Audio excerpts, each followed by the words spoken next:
Hello दोस्तों, स्वागत है आप सभी का आज की क्लास में। आज हम इस वीडियो में आपसे बात करने वाले हैं भारत की कुछ प्रमुख झीलों के बारे में। सबसे पहले हम ये जानते हैं कि झील किसको कहते हैं, झील कितने प्रकार की होती है और कौन कौन सी झील भारत के किन किन राज्यों में महत्वपूर्ण है। ठीक है ना। तो सबसे पहले यहाँ से समझते हैं झील की परिभाषा या ताल की परिभाषा, किसको झील कहा जाता है। तो यहाँ समझते हैं, चारों ओर भूमि से घिरे स्थिर जल के भाग को झील कहते हैं।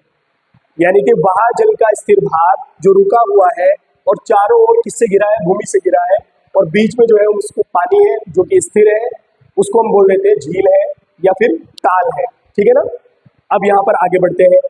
झील का अगर हम वर्गीकरण करें, तालों का या झीलों का वर्गीकरण करें तो कितने आधार किस आधार पर या कितने आधार पर हम करते हैं। तो सबसे पहले यहाँ से समझना है आपने, हिमनद झील, दूसरे नंबर पर कृत्रिम झील, विवर्तनिक झील, क्रेटर झील और लैगून झील। ठीक है। वैसे तो आपने समझना है झीलें दो ही प्रकार की होती है, एक मानव निर्मित झील जिसको हम कृत्रिम झील बोलते हैं जो बनाई गई है, एक प्राकृतिक झील जो कि प्रकृति की देन है, प्रकृति ने बनाई है, हमने नहीं बनाई है, खुद से बनी है। लेकिन प्रकृति की जो देन झीलें होती है वो किस प्रकार से बनती है इसका उदाहरण मैं आपको बताने वाला हूँ। ठीक है ना। सबसे पहले आप यहाँ पर ध्यान रखेंगे, यहाँ पर हम बात करेंगे हिमनद की। हिमनद जो होता है वो बर्फ का पहाड़ होता है या ग्लेशियर होता है, या इसको बमक बोलते हैं या हिमनद बोलते हैं। ठीक है ना। और यहाँ से जो इन्हीं से नदियों का निर्माण भी होता है, जैसे बर्फ का कोई ग्लेशियर है, हिमनद है, वहीं से नदी निकलती है, वो बर्फ पिघलती रहती है, नदी बनती रहती है, चलती रहती है। ठीक है ना।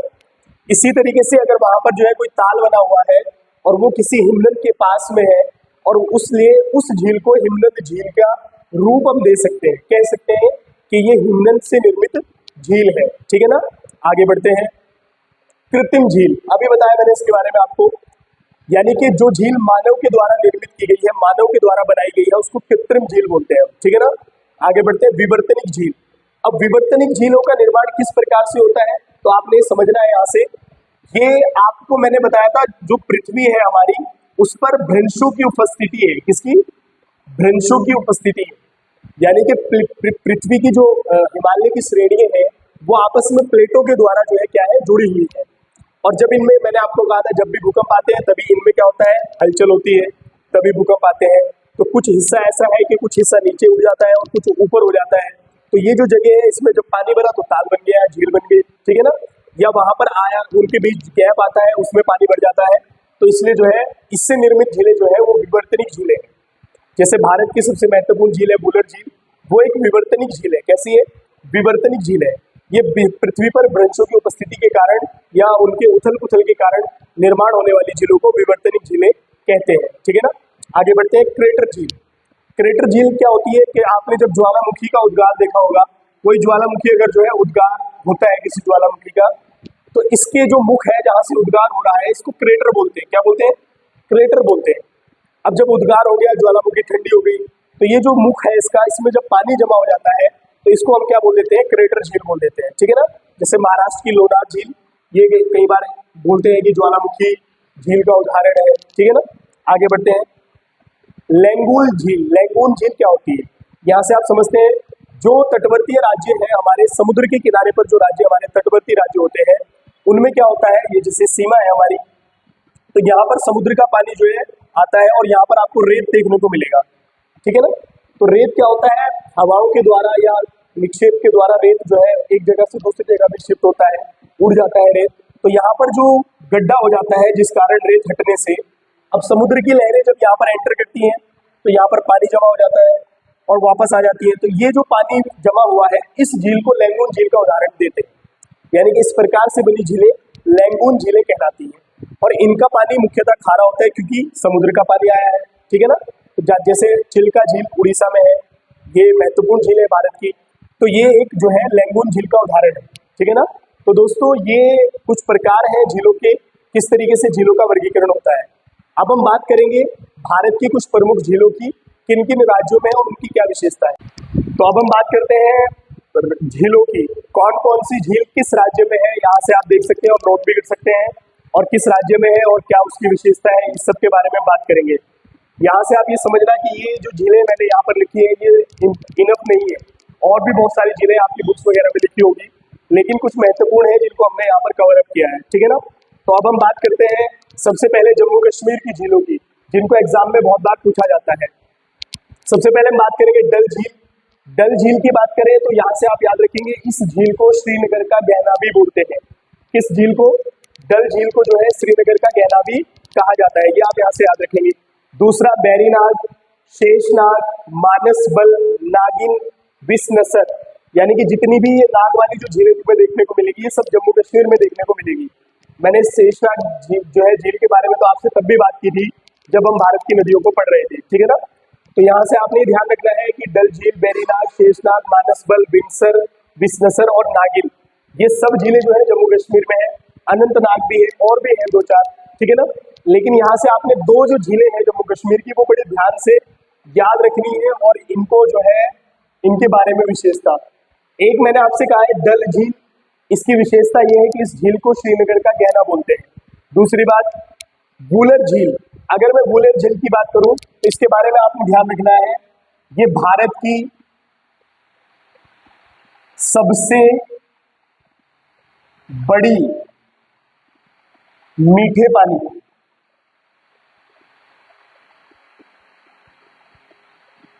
ठीक है, आप पूरा लिख सकते हैं, यानी कि भारत की सबसे बड़ी मीठे पानी की जो झील है उसका नाम है वुलर झील, यानी कि मीठे जल की झील जिसका पानी पीने योग्य है, उस झील को जो है हम वुलर झील बोलते हैं और वो भारत के जम्मू कश्मीर राज्य में है। ये भारत की सबसे बड़ी मीठे जल की झील है, ठीक है। अगर हम बात करें इसके बारे में, इसकी विशेषता, ये झेलम नदी पर है, ये मैं आपको नदियों के द्वारा जब नदी पढ़ा रहे थे तब हमने इसके बारे में बात की थी। उसके बाद दूसरी बात इसके बारे में महत्वपूर्ण ये है यहाँ से कि इसको वर्ष 1990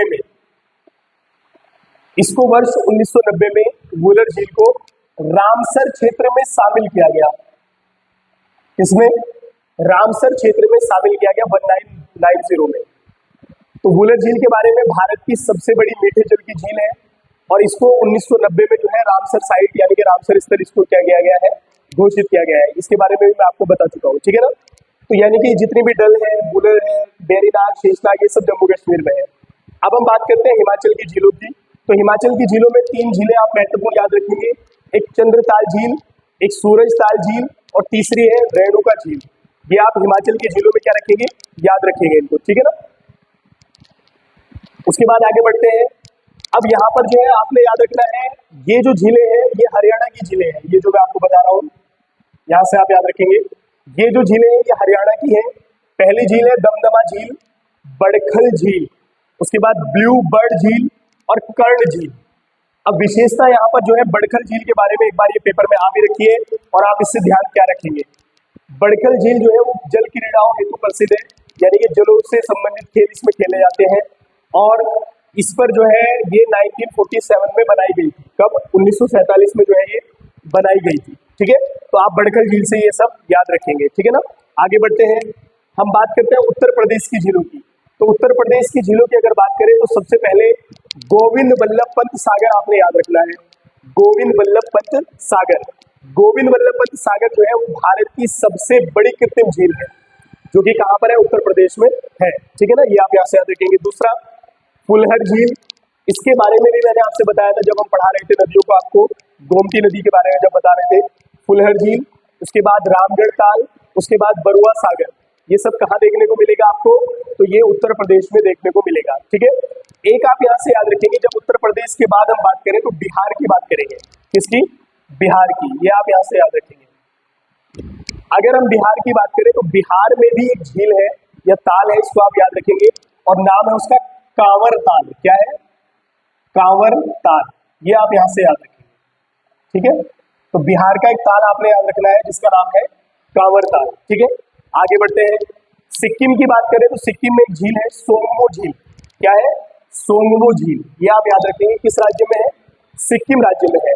अब यहाँ पर आपको जो है एक झील देखने को मिलेगी जो कि लद्दाख के क्षेत्र में है, ये मैंने छोड़ दी थी, मैं आपको बता रहा हूँ। लद्दाख के यहाँ पर है जो अक्साई चीन वाला एरिया है, उसमें एक झील देखने को मिलती है जो है ना, और उसको जो है पेंगोंग त्सो झील कहा जाता है। पेंगोंग त्सो झील वो कि लद्दाख में है, ठीक है ना। आपने 3 इडियट की शूटिंग देखी होगी, वो वहीं पर हुई थी, जो लास्ट उसका पार्ट है उसमें वहां पर देखने को मिलेगी जो झील है, वही उसकी बात करते हैं, ठीक है। तो वो आप याद रखेंगे लद्दाख में है, लेकिन वो क्षेत्र है अक्साई चीन वाला क्षेत्र, ठीक है ना। नेक्स्ट अब हम बात करते हैं जो है मणिपुर की एक झील की, जिसकी विशेषता है और पेपर में यहाँ से प्रश्न बनता भी है। ठीक है, देखो मणिपुर में एक झील देखने को मिलेगी आपको, लोकटक झील। अब लोकटक झील, पहली बात तो ये मणिपुर से इसको कैसे पूछा जाता है, इसको मणिपुर की जीवन रेखा बोलते हैं इस झील को। और इस झील में क्या है, बहुत सारे द्वीप मिलेंगे आपको देखने को, ऐसा लगेगा कि बहुत सारे द्वीप जो है वो तैर रहे हैं। और उन द्वीपों में तैरते हुए एक बात और याद रखनी है, यहाँ पर तैरता हुआ राष्ट्रीय उद्यान है, जिसका नाम क्या है, यहां से आप याद रखेंगे केबुल लामजाओ। ठीक है, यहाँ पर जो है एक तैरता हुआ राष्ट्रीय उद्यान है जिसका नाम है केबुल लामजाओ राष्ट्रीय उद्यान। तो वो लोकटक झील में ही है, और ये लोकटक झील कहाँ पर है, तो मणिपुर में है, ये आप यहाँ से याद रखेंगे। ठीक है ना, अब आते हैं हम यहाँ पर बात करते हैं हम राजस्थान की झीलों की। ठीक है, किसकी, राजस्थान की झीलों की, ये आप यहाँ से याद रखेंगे। राजस्थान की झीलों में बात करें तो ढेबर झील आपने याद रखनी है, एक नदी को भी बताया था मैंने, यहाँ से निकल रही थी, कमेंट में बताया कि कहाँ से निकल रही है, कौन सी नदी निकलती है ढेबर से। उसके बाद सांबर झील की बात करें तो सांबर झील को आपने क्यों याद रखना है, सबसे महत्वपूर्ण है। सांबर झील की बात करें तो सांबर झील जो है वो भारत की सर्वाधिक खारी झील है। क्या है, सर्वाधिक खारी झील है, ये आप यहां से याद रखेंगे। अगर बात करें भारत की सबसे ज्यादा खारे पानी की जो झील है तो वो कौन सी झील है, सांबर झील है। अब यहाँ पर दूसरी झील है राजसमंद, पिछोला, ढेबर, ये सब राजस्थान में देखने को आपको मिलेगी, लेकिन जो पेपर में आती है वो आप यहाँ से ध्यान रखेंगे, ये है सबसे महत्वपूर्ण, जिसको बोलते हैं सांबर झील। और सांबर झील जो है भारत की सर्वाधिक खारी झील है। अब आते हैं उड़ीसा की झीलों पर। उड़ीसा की झीलों में आपने देखा है एक झील है चिल्का झील। ठीक है, और चिल्का झील की बात करें तो ये भारत की सबसे बड़ी खारे पानी की झील है, जो कि आकार में सबसे बड़ी है। सर्वाधिक खारी हो जाएगी सांबर, और आकार में सबसे बड़ी हो जाएगी चिल्का झील। ठीक है ना, उसके बाद आप बात करें उड़ीसा की दूसरी, तो याद रखेंगे अंशुपा झील है। क्या है, अंशुपा झील उड़ीसा में। तो ये दो झीलें आपने यहाँ से याद रखनी है। उसके बाद अगर हम बात करें तेलंगाना की, तो तेलंगाना में दो बातें याद रखनी है, दो झीलें हैं, हुसैन सागर, इसके बारे में भी नदी पढ़ाते हुए मैंने आपको बताया था। दूसरा हिमायत सागर, हुसैन सागर झील, हिमायत सागर झील याद रखेंगे आप, हैदराबाद में। ठीक है ना, आगे बढ़ते हैं। तमिलनाडु की बात करें तो तमिलनाडु में आपने दो झीलें याद रखनी है, कालीवेली झील है और चैम्बरम मक्कम जो है एक झील है। ये भी दोनों झीलें जो है तमिलनाडु में है, आपने यहाँ से याद रखनी है। ठीक है, आगे बढ़ते हैं। केरल की बड़ी महत्वपूर्ण झीलें हैं, कई बार पेपर में आती है। नंबर 1 पर है अष्टमुदी झील, केरल में है। वेम्बनाथ झील केरल में है। पेरियार झील केरल में है, ये तो हम आपको नदी भी पढ़ा चुके हैं, पेरियार नदी। अब ये जो वेम्बनाथ झील है इसको ध्यान से आपने रखना है। वेम्बनाथ झील की अगर खासियत की बात करें बच्चों, तो इस झील में जो नाव प्रतियोगिता होती है वो होती है, केरल में जो नाविक प्रतियोगिता है, पानी के अंतर्गत रेस होती है जो नाव की, वो इसी झील के अंतर्गत होती है प्रतियोगिता। दूसरी बात, ऐसा मानते हैं यहाँ पर 10 नदियों का संगम होता है, 10 नदियां आकर मिलती है, तो ये झील बड़ी महत्वपूर्ण है, कई बार पेपर में पूछी जाती है। आगे बढ़ते हैं। अब हम बात करेंगे पंजाब की, हमने जो है हरियाणा की झीलें पढ़ी, अब हम बात करेंगे पंजाब की झीलों की। ठीक है ना, ये आपने यहाँ से याद रखना है पंजाब की झीलों को। अब अगर हम पंजाब की झीलों की बात करें तो यहाँ पर आप देखेंगे पहली हरिके, उसके बाद कांजली, उसके बाद अमृत सरोवर। हरिके मैंने आपको बताया था जहाँ पर सतलज और व्यास का संगम होता है, और यहीं से हमने इंदिरा गांधी नहर को निकाला गया है, जो कि भारत की सबसे लंबी नहर भी है। ठीक है ना, ये ध्यान रखना है यहाँ से कि हरिके जो झील है वो पंजाब के अंतर्गत है। ठीक है, तो दोस्तों ये सब जो है झीलें थी, और भी राज्यों में झीलें हैं हमारे यहाँ, वो आप देख सकते हैं नोटबुक से, लेकिन कुछ महत्वपूर्ण है। अब आपने यहाँ से रखना क्या याद है, देखो भारत की सबसे बड़ी कृत्रिम झील गोविंद बल्लभ पंत सागर झील उत्तर प्रदेश। भारत की सबसे बड़ी खारे पानी की झील चिल्का झील उड़ीसा। भारत की सर्वाधिक खारी झील सांबर झील राजस्थान। ठीक है ना, और उसके बाद जैसे आपने मणिपुर की बात करें तो कौन सी झील जो है वो तैरते हुए द्वीपों के लिए प्रसिद्ध है, तो लोकटक झील मणिपुर में है, यहीं पर तैरता हुआ राष्ट्रीय उद्यान केबुल लामजाओ राष्ट्रीय उद्यान है। ठीक है ना, उसके बाद सोगमो झील जो है वो आपकी कहाँ है, सिक्किम में है। उस तरीके से आपने ये याद रखनी है, भारत की सबसे बड़ी मीठे पानी की झील तो कौन सी है, ये आपकी याद रखेंगे, वुलर झील है, जो कि जम्मू कश्मीर में है। ठीक है ना।